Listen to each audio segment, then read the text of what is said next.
Anname salvestama ka ja ma ütlen teile siis tervist. Seekord siis mina olen Saaremaal, tegin siin ühte koolitust ja füüsiliselt ei oleks jõudnud tagasi. Nagu ma ütlesin, ma panen selle video pärast üles ka. Ja jätkame siis oma jutte sealt, kus see meil pooleli jäi. Et kui ma nüüd õigesti mäletan, siis me rääkisime sellest ostukäitumisest, eks ole.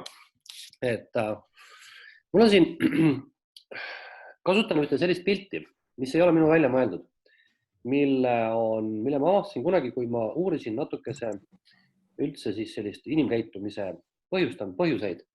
Ja selle illustreeringu eesmärk on näidata siis, kuidas psühholoogid ja inimkäitumisuurijad näevad üldse inimese teadliku ja alateadliku teadmise ja käitumise siis sellist vahekorda.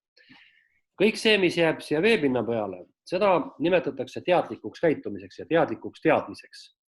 Ja kõik, mis jääb siia allapoole, on alateadlik. Ja kui te nüüd vaatate seda suhet, siis te saate aru, et käitumispsühholoogide arvates on enamus inimese teadmisest ja käitumisest alateadlik. See tähendab seda, et me ühelt poolt nagu vajame vähem ajumahtu ja sellist informatsiooni selleks, et igapäevaselt toimetada ja toime tulla. Ja teiseks on meil see häda ka, et me lihtsalt ei suuda korraga oma 10 faili lahti hoida, et inimene teab seda, mis tal on oluline, ta teab seda, mis tal on eluks vajalik ja kõik ülejäänud, mis igapäevaselt vajadust ei tekita, see kaob mälust ära või õigemini teadlikust mälust. Aga mitte miski ei lähe kaduma. Kui te nüüd olete kunagi mõelnud, näiteks ma võin küsida tänast päev, võib-olla tänane päev pole hea, võib-olla eilne või üleline päev, et kui te nüüd oma tavalist elu elate, käite kuskil, teete mingeid asju, siis mis te arvate, kui palju erinevaid turundussõnumeid iga päev, iga hetk teieni jõuab?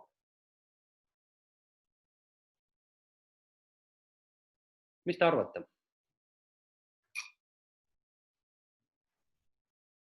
Väga palju. Kui suur on väga palju umbes? 100 000, 10 000, 100 000, mis sa arvad? Päevas? Mingi 1000 tuleb. Nii, 1000 pakub sina. Kes veel pakub? No meil on chat ka, te võite chati ka kirjutada, kui te ei taha mikrofoniga rääkida. Noh, see nüüd on, eks ole, ma nüüd rõhutan, et ma ei küsinud teie käest, mitut reklaami te näete, vaid just nimelt, et mitut turundussõnumit. Ja see turundussõnumite hulk on enam-vähem umbes 6, 7, 8 000. Ja nüüd ma natuke aeg hiljem teile räägin, siis mida see turundussõnum nagu tähendab. Ja kui te nüüd mõtlete, et 6000 sõnumit, crazy, ma ei mäleta mitte midagi sellest ju. Kus ma eile käisin või kui ma küsiks teie käest, et mis brändi te eile tarbisite, milliseid brände? Mõtled, tulegi ühtegi meelde, eks ole. Heal juhul tuleb meelde, et ma käisin, mul on umbes levised eksapüksid, ma käisin nendega ringi, eks ole. Tegelikult me ei mäleta tõesti, sellepärast meie aju ei pea seda mäletama. Aga alateadvus salvestab kõik asjad ära. Ja nüüd mõelge, kuidas töötab meie teadlik ja alateadlik käitumine.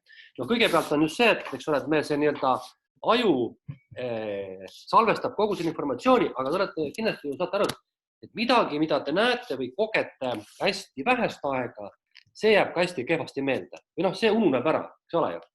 Ja midagi, mida te saate korduvalt mingit informatsiooni, see hakkab meelde jääma. Ja nüüd te võite mõelda, te lähete näiteks poodi, ostate midagi. Siis tekib küsimus, et mida te ostate?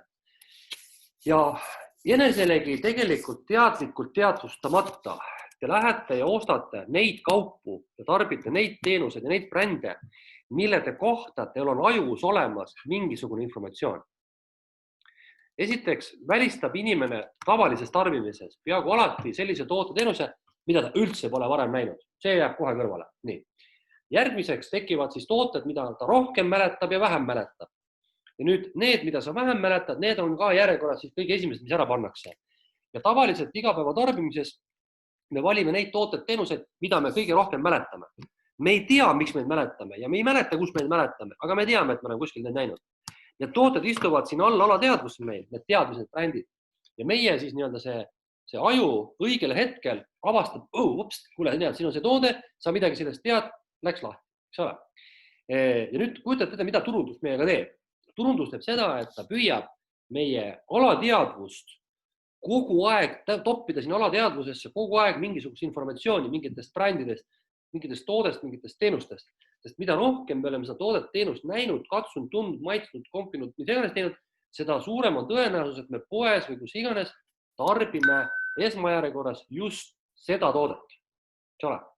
Nii et te ju teate, eks ole, et või olete kuulnud vähemalt, et meedia näiteks planeerimisel tehakse niimoodi, et öeldakse, et vot seda reklaami peab inimene nägema keskmiselt 3 korda, siis on tõenäosus, et tal see meelde jääb ja ostma läheb suurem, kui ta näeb ainult 1 korra seda. Ja isegi ju internetis on võimalik täpselt niimoodi, et mingisugust reklaami on teil võimalik teile silme ette söösta just täpselt kindel arv kordi. Et kui 1 kord jääb väheseks, saab 10 korda, siis te hakkate juba tüütama. See peab olema selline mõõdukas, et veel ei viska kopp ette nii-öelda, aga ei ole ka tundmatu. Nii, ja kuidas nüüd siis see inimene töötab, inimaju? Et ühesõnaga veel kord, et psühholoogide hinnangul, eks ole, siis 10%, isegi väiksem hulk kogu meie teadmisest ja käitumisest on teadlik. Kõik ülejäänud on alateadlik. Ja nüüd on siis niimoodi, et inimese aju, see töötab justkui nagu arvuti. Vaata, ma ei tea, teil on kõigil siin, ma ei tea, kas teil on arvutid lahti või telefonid lahti, aga te võite vaadata, milline näeb välja teie desktop või kuidas te üldse oma faile arhiveerite. Siis on täiesti selge, et teil ei ole ju kõik need failid, mis teil üldse arvutis on, need ei ole teil ju lahti, eks ole. Need on mingisugustesse kataloogidesse pandud, on loodud mingi süsteem kuidagi. Ja nüüd, kui te tahate midagi üles leida, siis te enam-vähem teate, kus see asi teil asub või oskate otsida või kasutate mingit otsingusõna, eks ole. Ja nüüd ongi see, et teil lihtsalt ei ole juba arvuti mälu ja kiirust ja akut arvesta võttes, ei olegi võimalik kõiki faile, kõiki programme kogu lahti hoida. Inimene teeb samamoodi. Teil on ajus, peas, teadmises, alateadvuses kõik see olemas. Selleks, et teie teadmine tuleks alateadvusest teadvusse, on vaja mingit välist mõjutajat, mingit stiimulit. Ja võt, see turunduse võtmes, selleks stiimuliks ongi mingi ärritaja. See ärritaja ei ole mingi, nagu ütleme, et nagu negatiivs mõttes, vaid see on midagi, mis tuletab seda brändi või toodet teenust meelde. Nii et mida rohkem te mingisugused märke, värke, särke, kõike näete, eks ole ju, kõiki asju, siis seda enam hakkab teile see bränd meenuma. Ja sellepärast brändid kasutavadki värve, helisid, lõhnasid, muusikat, elemente, logosid, igasuguseid neid reklaamnägusid, ühesõnaga kõik asju teie ümber, et luua hästi mitmekesine pilt. Ja mida rohkem te seda näete või kuulete, seda tuttavam teil see tundub. On olemas see mõiste nagu déjà vu, eks ole. See on see, et ma justkui oleks kuskil seda asja näinud juba, kogenud. See on nagu mingi asja uuesti kogemine. Tarbimises juhtub seda väga tihti.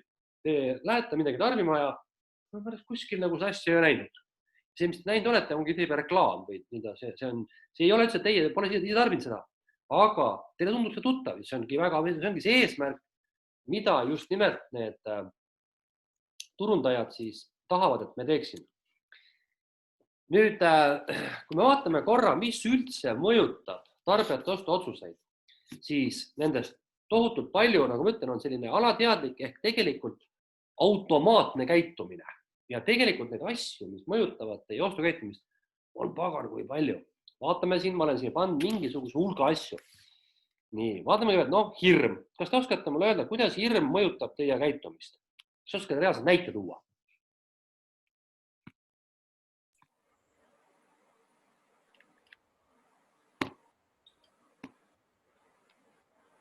Ei pea kaugelt otsima. Te vaadake praegu välja. Vaadake, mis toimub ümber. Mis toimub? No näiteks, kui oli see märtsis see koroonakriisi nagu algusaeg, siis kohe inimesed nagu kohe läksid poodi ostma majapidamistarveid ka mingid tualettpaber, siis antiseptikumid, maskid ja kõik edasi. Neil oli hirm, et see viirus on nii halb ja nad väga kartsid seda, seetõttu. Jaa, õige, aga nüüd ma parandan sind.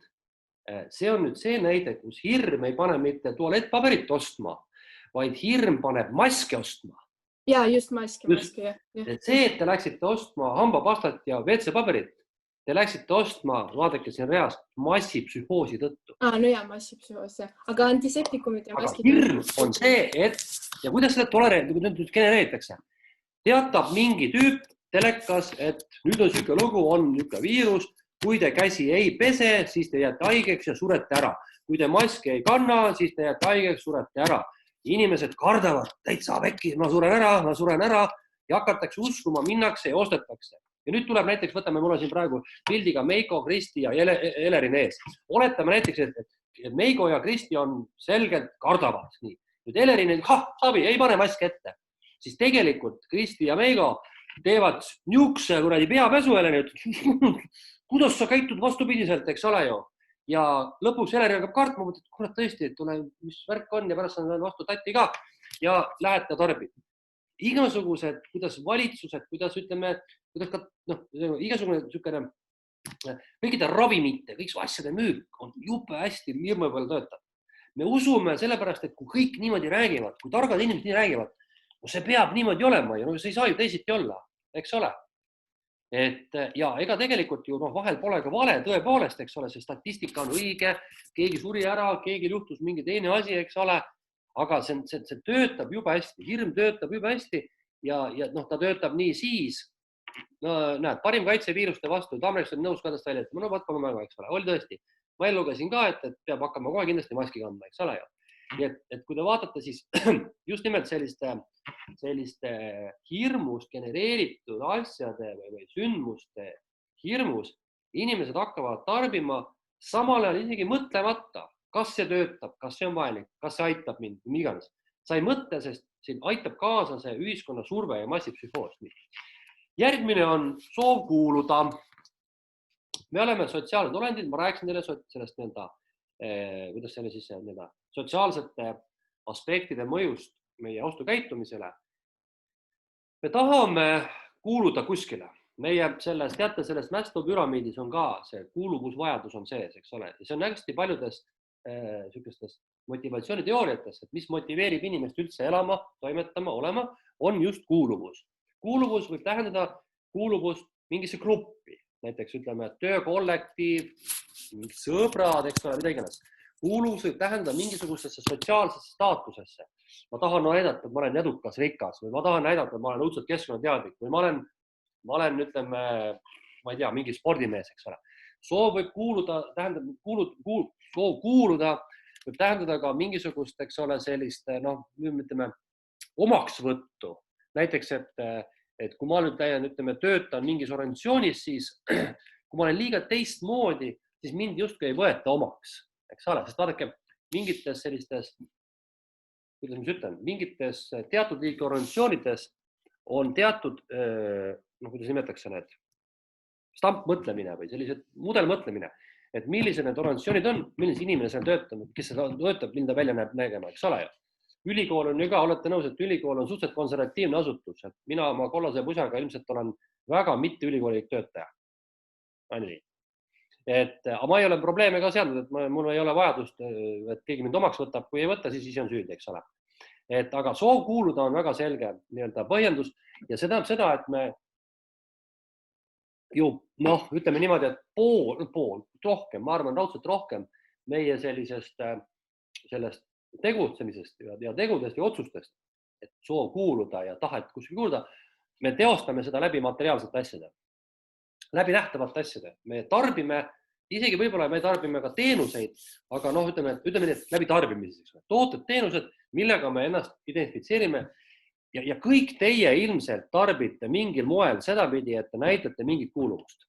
Nii, mina pilt.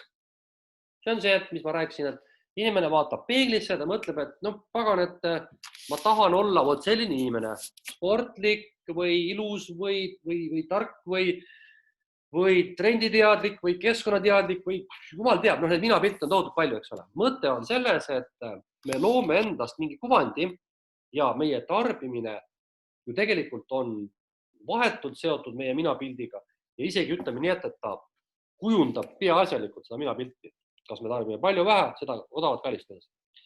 Omasuguste soovitused ja käitumine. et ma ei pea siin silmas mitte seda, et nüüd, et eks ole, et lastel on, noh, kindlasti see on üks osa, et lastel on või noortel on väga tähtis, et nad peavad järgima mingist iidoleid, eks ole.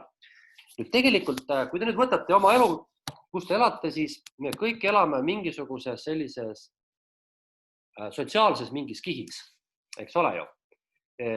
Ja see sotsiaalse kihi, et te saaks aru, kuidas te elate, siis mõelge näiteks seda pidi, et millised inimesed kuuluvad teie sõprusringkonda, tutvusringkonda, teie töökollektiivi, teie perekonda ja te avastate, et väikeste eranditega on teie perekonna, sõprade, töötajate elulaad enam-vähem selline ühetaoline, eks ole. Mina olen, kui ma nüüd teadlikult peaksin mõtlema, siis ma hakkan niimoodi mõtlema kõigepealt, et näiteks minu nii-öelda perekonnas on enam-vähem ja minu suguvõsas on enam-vähem ühesuguse tasemega inimesi. Meie suguvõsas ei ole ühtegi miljonäri, aga ei ole mitte ühtegi kerjust ka. Nii, eks ole, saate aru. Kõik on niisugune keskmine. Kui ma vaatan seda kohta, kus ma elan, mina elan sellises uuselamu rajoonis, mis enam üldse väga uus ei olegi, juba varsti 20 aastat vana ja meil elavad enam-vähem kõik ühesuguse elulaadiga inimesed oma materiaalsetelt võimalustelt, pere suuruselt, oma soovidelt, elulaadilt hästi sarnane. Ja nii edasi, eks ole ju. Et see ei ole mitte see, ainult see omasugustel soovitused, et meil on kuidagi mingid sõbrad, kes soovid, vaid see sotsiaalne grupp ja tasand, milles meie liigume, see mõjutab meie käitumist. Me jälgime samasuguseid inimesi. Olete nõus, et teie ei võta ju, ütleme, et kui mingi inimene on täiesti puruvaene, te ei võta teda ju, eks ole, eeskujuks. On nii. Aga täpselt samamoodi te ei saa võtta eeskujuks näiteks, ütleme, Bill Gatesi, kes on täiesti teine tasand, te ei saa elu sees temale ligi, tal on nii palju raha ja selle võimalusi, no see on mõttetu. Te võtate aluseks selle elulaadi ja nende inimeste käitumise, kes on teie sugune, teie vanus ja teie elulaad. Ja loomulikult lõpuks on ka see, et kui te mõtlete näiteks seda, et te tahate kellegi arvamust kuulda, siis te lähete ja küsite seda nende inimeste käest, keda teie tunnete, keda arvamust te hindate ja need on ka tihtipeale teie sugused. Nii et me ütleme niimoodi, et see, kuidas me tarbime, me võtame malli enda sotsiaalsesse kihti ja enda lähedusse kuuluvatelt inimestelt ja me muutumegi seetõttu üha sarnasemaks, et me kogu aeg üksteist jälgime, eks ole. Siis mõjutab meie ostuotsust tunnustusvajadus, mis on selle soov kuuluda ja sellise just see tagasiside poole, oluline edasiarendus. Ja tunnustus tavaliselt tähendab seda, et keegi ütleb, et näiteks, et vau, et kui ilusa asja sa oled ostnud, eks ole. Mina vaatan siin tüdrukute piltidel, oi, kui ilusad kõrvalklapid Kristi sul on, eks ole. No, ma ei tea, kas see muidugi sind väga nagu liigutab, aga ütleme, et oletame. Et see on nagu siis see üks tunnustuse pool, eks ole ju. Teine tunnustus kindlasti seisneb ka selles, et meie nii-öelda see, mitte need materiaalsed asjad, vaid ka kogu see nii-öelda tervikpilt, see elulaad ja kogu meie sotsiaalne käitumine otsib pidevalt tunnustust, eks ole ju. Ja me ikkagi ühelt poolt saame mõjutust selleks läbi turunduse, kes ütleb meile, kuidas me võiksime kihvtimad ja ägedamad välja näha. Ja teistpidi me ise kasutame ka turundust selleks, et seda kiitust lunida. Paneme Facebooki ilusa pildi. On ju täitsa tüüpiline, et keegi teist näiteks nüüd, ma ei tea, kas te olete kunagi tüdrukud sinna poisid teinud, et käite näiteks juuksuris, teete teistsuguse meigi ja panete pildi, uue profiilipildi endast. Tuleb tuttav ette. Keegi julge midagi öelda. No tuleb küll, mis te siin valetate mulle. Ma võin kohe hakata kontrollima praegu, kas mul siin, kes mul on siin Facebookis, eks ole. Miks me seda teeme? Niisama või? Nalja teete või? Me tahame ju laike saada, eks ole ju. Ja mõtle, kui nõme, kui nüüd laike ühel hetkel enam ei loetagi. Ei saanudki, nagu enne ma sain 325 laiki, nüüd ei näe teagi peale, mis laiki sain. Nii, massipsühhoos. No, rääkisin sellest samast koroonaviiruse näitest. Midagi öelda. Massipsühhoos töötab. Ja massipsühhoos töötab mitte ainult just negatiivsetel asjadel, vaid ka positiivsetel. Igasuguste toodete tarbimisel tekib see tunne, et kui mina seda ei saa, siis ma olen kuidagi kehvem. On ju? Mõelge mingite, mis on popid tooted, mis on nagu läinud hullumiseni, mida inimesed on ostnud ja tarbinud. Tuleb teile mõni asi meelde või?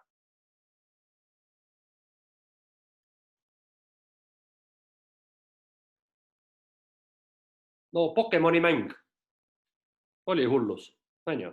puhtalt massipsühhoos. Sa oled kuulda mingi siuke asi on olemas, ma tahan ka proovida, ma võin proovida saada, täitsa lõppu, ma seda proovida saan. No mis veel? Need uued iPhone'id. No uued iPhone'id näiteks, jaa.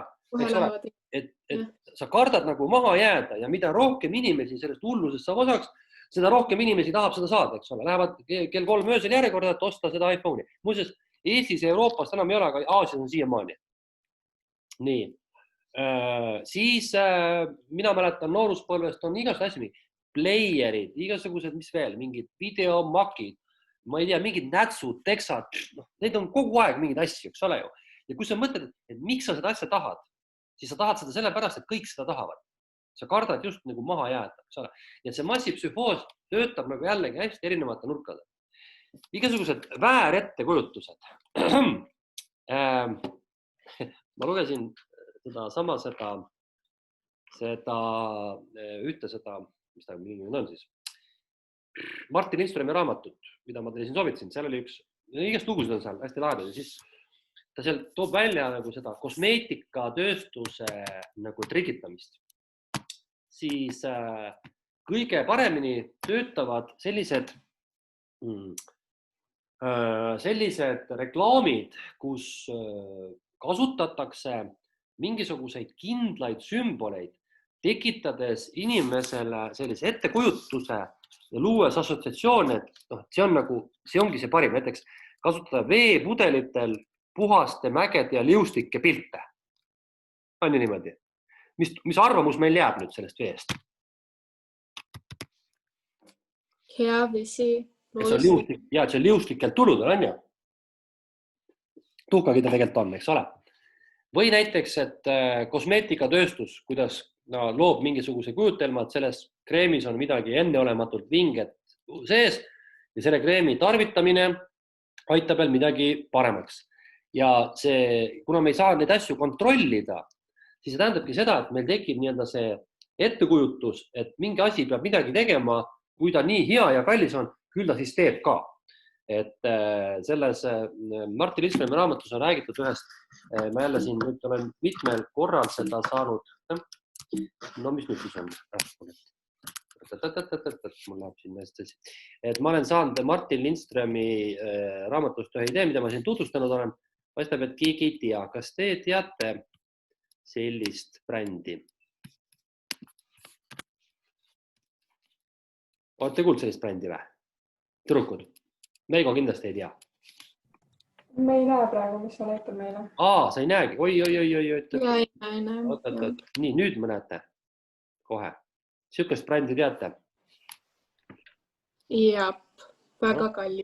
No, hinnad on tõesti, näe. Siin on Skin Caviar, seerum 50 ml, 650 eurot.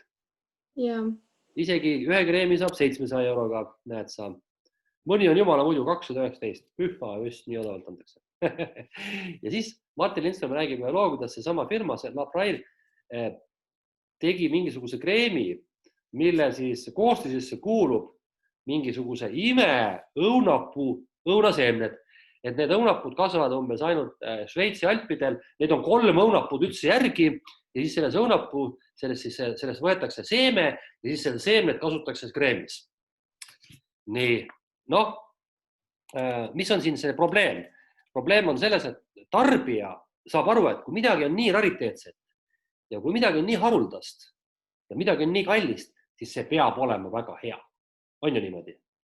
Meil tekib justkui selline ettekujutus, mis asi peab millele vastama. Samal ajal siis on tehtud kindlaks teaduslikult, et isegi võib-olla need õunapuud on seal olemas ja õunad on ka olemas, aga see õunaseeme, kui seda panna kreemi, siis see ei tee teie nahale mitte midagi.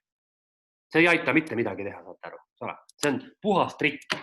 Ja kõik need kosmeetika ilutööstused on üks hea näide sellest, kuidas seda trikitatakse nii metsikult, kusjuures meil tekitatakse meis just nimelt selline vale ettekujutus, mis asi see tegelikult see asi siis on. Ja eelkõige on just probleem selles, vaata, et me ei saa kontrollida, eks ole. Kui te võtate mis tahes turundussõnumi, siis see, mismoodi nagu inimeste tunnetel mängitakse ja sellel teadmatusel, me võime tuua mis tahes valdkonnad, mis tahes sellised reklaamid Need kõik tekitavad meis sellist teatud mõttes nagu, või et miks me neid tarbime, siis me tarbime need sellepärast, et meile tekitatakse teatud ettekujutus, mis on tegelikult väär. Ma ei tea, kas sellesse kategooriasse, aga ma toon üks näite veel, mis siis on, et Ameerikas on kirikud muudetud suurteks kaubanduskeskusteks lausa. Seal on kohvikud, seal on umbes bowlingud saad mängida, seal saab kaupu osta. Ja mis on see tohutu fenomen, et inimesed kirikust ostavad kaupu? Kas te oskate mulle öelda või?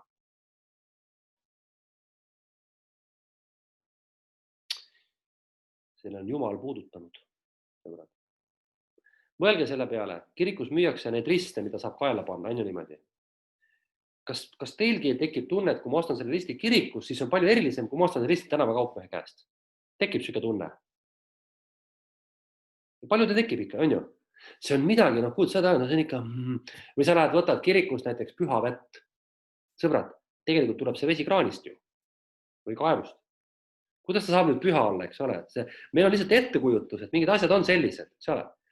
Ja need näiteid saab tuua iga nurga alt, kuidas meil tekib täiesti nagu vale ettekujutus. Vahest ma vaatangi inimesi, kes põhjendavad oma tarbimist mingit hästi, pead kinni, mõtlen, et ma isegi viitsi hakata need inimesele seletama, sellepärast, et sa ei suuda teisi inimesi usku või seda veendumust üldse ümber muuta, eks ole, vahel ei suuda, mõnega suudab, enam ei suuda. Nii, mis asi on? Seksuaalsus. Seks müüb kogu aeg. Äge värk, on ju. Ehk siis ma teile näitasin seda vagiina lõhna, jah? Näitasin, eks ole. No see on üks näide. Tegelikult oleme ausad, kui me vaatame nüüd jätame ekstreemselt kõrvale, siis on mõõdetud täiesti teaduslikult, mis juhtub inimese ajuga siis, kui ta näeb vastaspoole paljast ihu. Ja tõepoolest tekib see nii-öelda teistsugune, mingid reflektorid siin ajus hakkavad teistmoodi tööle.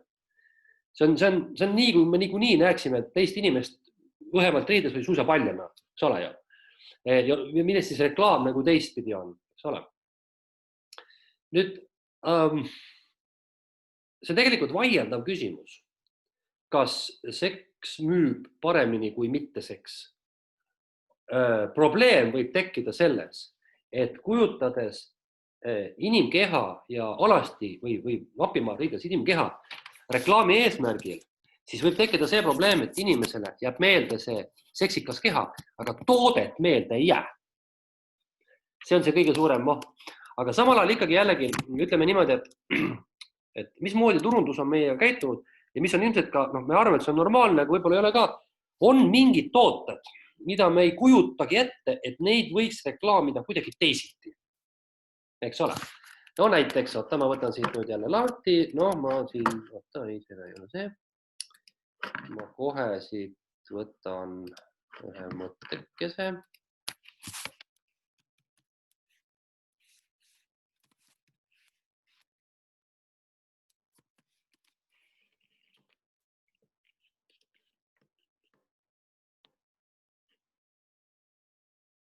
Nii, ma võtan siit nüüd lihtsalt näitan ühte pilti. Siin on lihtsalt praegu guugeldatud naistepesu. Nii. Nüüd, siin on, eks ole, võtame siin mingi sellise pildi. Siin on naisterahvas, suhteliselt napis riietuses ja reklaamib pesu. Nii. Meile võib tunduda, see on täitsa normaalne ju. On ju niimoodi. Niimoodi ju asi käibki. Kuidas muud moodi sa võiksid pesu veel reklaamida, kui mitte inimese seljas sellisena, nagu ta pesu käib. Sa ei pane ju siia alla, dressid paned alles, paned pesu peale. Aga miks me oleme harjunud niimoodi? Sellepärast, et kogu aeg on niimoodi meile näidatud. Samal ajal võiks ju pesu ka niimoodi reklaamida. Aga meile tundub see kuidagi, et mis asja, see on ju mage, see on igav ju, me näe siin üldse paljud naisega midagi, eks ole. Või meeste puhul samuti. Paneme siin näiteks kuulsa sellise Calvin Kleini reklaami, eks ole. Kes oli see Kate Moss? Siis põhimõtteliselt siin ongi, näete siin, ma ei tea, kas te olete nii noored, et te vist ei mäleta, aga see oli üks kõigi aegade legendaarsemaid reklaame. Kas keegi on teist vanem seda näinud või? Anne noogutab pead. See oli revolutsioon, saate aru. 2 ilusat noort ja tuntud inimest. Kate Moss ja Mark Wahlberg. Mark Wahlberg kandis selle teist nime. Mis ta nimi oli, teate või? Marki Mark oli see. Õige, ta oli räppar Marki Mark, ta oli popkuju ja niimoodi siukse trussikute väesin. See oli niuke värk. Calvin Kleinist sai maailma kõige popim firma. Me oleme harjunud, et niimoodi reklaamitakse, aga tegelikult võib seda ka täitsa teistmoodi teha, on ju? Ma muidugi usun sellesse, et see kõik, mismoodi pesu näiteks või mingid muid selliseid inimkehaga seotud asju reklaamitakse, et on loomulikult kindlaks tehtud, et inimeste ostusoov on seda suurem, mida nii-öelda nagu neil arusaadavamal või ligilähedasemal viisil sa seda reklaami teed. Et tõepoolest, kui sa paneksid pesu alla, nüüd ütleme, mina olen siin, nüüd ma panen siia, ütleme, rinnahoidja peale. No, see on ju arulage, eks ole. Aga jällelikult on see, et inimese ostutaju sellisele töötab, kui me võtame inimese paljaks, plõpsti, paneme talle pesu selga, eriti veel see napi ka, siis asi töötab paremini, eks ole. Aga kui me räägime nüüd näiteks mingite paljude muude asjade ostmisest, siis võib tekkida ikkagi küsitavusi. Et kui sa hakkad ma ei tea, muruniidukit reklaamima seal, ütleme, et kuidas siis nappides bikiinides naisterahvas niidab muru ja see on muruniiduki reklaam, siis meelde jääb see bikiinides naine, aga see, et muruniideti, seda meelde tavaliselt ei jää. Nii et see ei ole tegelikult täna päris üks-ühele selge. Aga ütleme niimoodi, et ajast aega on meil ikkagi see seksuaalsus ja inimkeha kujutamine reklaamis nii levinud ja teatud puhkudel ta töötab selle pärast, et ongi loodud mingi kujutelm, et näiteks kosmeetika ja parfüümid, pesu ja veel mingisugused asjad, neid on täitsa normaalne ja mõistlik ju reklaamidega inimeste seljas, mitte ütleme mingisuguse mannekeni peal, siis töötab. Sõltuvus. Iga asi muutub sõltuvuseks. On ju? Ma rääkisin teile, mis asi on ostusõltuvus.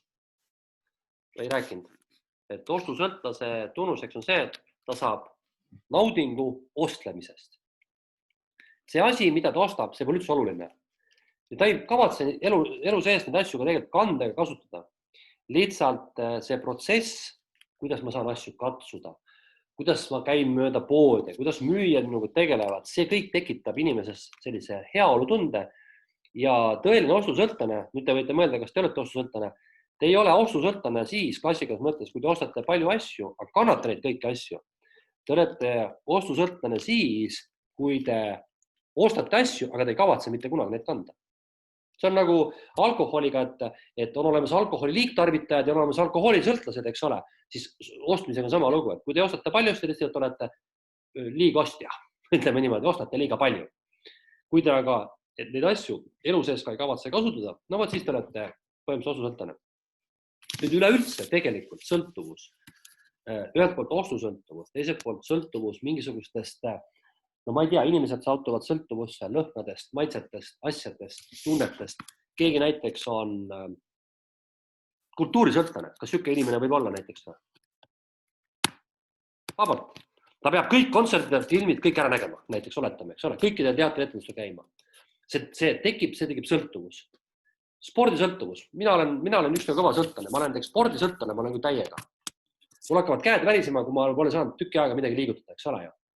Ja küsimus on mitte selles, et sa lähed nagu sporti tegema sellepärast, et mõnus on tunne, vaid sul tekib vastupidine efekt, kui sa pole ammu saanud sportida, siis tekib paanika. Eks ole ju, näiteks. Ühesõnaga, mis tahes sõltuvus, millega me elus kokku puutume, kõik see tegelikult paneb meid ostma. Näiteks, eks ole, sama näide spordisõltuvusest, mida see kaasa toob? See toob kaasa selle ühtlasi, et meil peavad olema kõige ägedamad spordirõivad, kõige ägedam spordivarustus, me kulutame tohutut aega, raha, kõiksuguseks asjade kokku ostmisel. Ma tean hästi, millest ma räägin, sest mul on sõpru erinevates spordivaldkondades, tennis, golf, rattasport ja ma näen, kuidas inimesed lähevad täiesti hulluks sellega. Kõik asjad peavad olema maailma parimad ja need asju peab isegi parimal juhul palju olema, eks ole. Muidugi, kaupmeestel ainult hõõruvad käsi, suurepärane. Tuleb jälle, ostab kallima jalgratta, kui ta eile ostis. Siis soov olla võrgustunud. Võrgustunud tähendab siis nüüd seda, et mitte nüüd internetivõrgus olla just nimelt, aga just nimelt see jälle see kuulumise ja teatud selline, just nimelt selline sotsiaalse tausta loomise ja väljanäitamise vajadus. Ehk siis võrgustumine tähendab olla mingi võrgustiku liige, see võib olla nii virtuaalne kui ka füüsiline, kes näiteks on, ma ei tea, lemmikloomade mingi grupi liige, kes tegeleb mingisuguste, mis iganes asjadega ta siin tegeleb, ma ei teagi, eks ole. Minu kõige naljakam ja ma arvan, et ka teil niisugune kindlasti paljudele selline hämmastav ja üllatav selline soov ja mis on mitme asja kokku, võrgustuv, sõltuvus, kõik, mis ajas. Minu jaoks on kindlasti lastekärude ostusõltuvus. Kas te teate seda nähtust või? Olete kuulnud kunagi seda? Ei. Te tõesti pole kuulnud või? Kärusõltlastest ei tea mitte midagi või? Kes teie hulgas on lapsevanemaid? Ma täitsa huvi pärast küsin. Ja. On keegi lapsevanem teist? Praegu hetkel ka on või? Mina olen. Nii, palju sul lapsevankaid on? Ma ei tea, ma arvan, et ma ei ole nii hulluks läinud, aga mul naine on küll rääkinud, et kuidas nagu neid ostetakse ja müüakse lihtsalt Facebookis, et sa ostad ühe, 2 kuud kasutad, müüd ja ostad uue. Jaa. Et selline asi pidi täiesti leiduma, aga mul on vist 2. Üks oli selline väikese lapse käru, kus ta magada saab, teine on nii-öelda vankkäru, kus ta nagu istuda saab. Ütleme niimoodi, et see kärusõltlaste fenomen on selles huvitav, et see iseloomustab tihtipeale neid naisterahvaid, kes ise ei ole väga jõukad just. Kunagi oli üks mingi saade oli telekas, kus oli üks maal elas, väga kehvades tingimustes oli maa, mingi talu oli. Ja sellel inimesel oli ta oli suur talukompleks, igast ruumi oli seal, tal oli iga ukse juures oli käru. Umbes niimoodi, ükskõik kuhu ta läheb, ta saab lapse kärusse panna. Ta oli ainuüksi positsioneeris niimoodi, õue oli tal 4 kohta, oli 5 kohta, kus ta kärud seisid niimoodi, lapse kärud saate aru. Pluss oli veel eraldi autos ja tuas, see on täitsa fenomenaalne. Ja mis on see nüüd see edu? Edu on need, et need, kes suudavad selle äriks keerata, saavad nende sõltlastega väga hästi raha teenida, sellepärast, et kõik see vahetus, ost, müük, kõik see on ju äri, eks. See on üks näide, see kärusõltlast, need on teisi ka. Ja nüüd soov olla võrgustunud võib olla see, et sa tahad olla selle kärusõltlaste grupi liige või sa tahad olla, ütleme, kassiaitajate grupi liige või sa tahad olla näiteks mis spordiala, mingi joogad, mingisugune grupi liige, eks ole, et huvitab see. Kõik see on tegelikult võrgustav. Siis eraldi mõjutab alateadvus, meelised ajud. Sellest ma räägin, et eraldi eeskujud. Miks muidu, me vaatasime seda praegu just sama reklaami seal Kate Mossi ja selle Mark Wahlbergiga. Tegelikult ju kuulsused ja tuntud inimesed töötavad nagu suurepäraselt. Jällegi, ma räägin sellest täitsa eraldi neile, aga praegu võime öelda, et igasugused eeskujud, kõik need, keda me nimetame siis tuntud ja kuulsateks ja edukat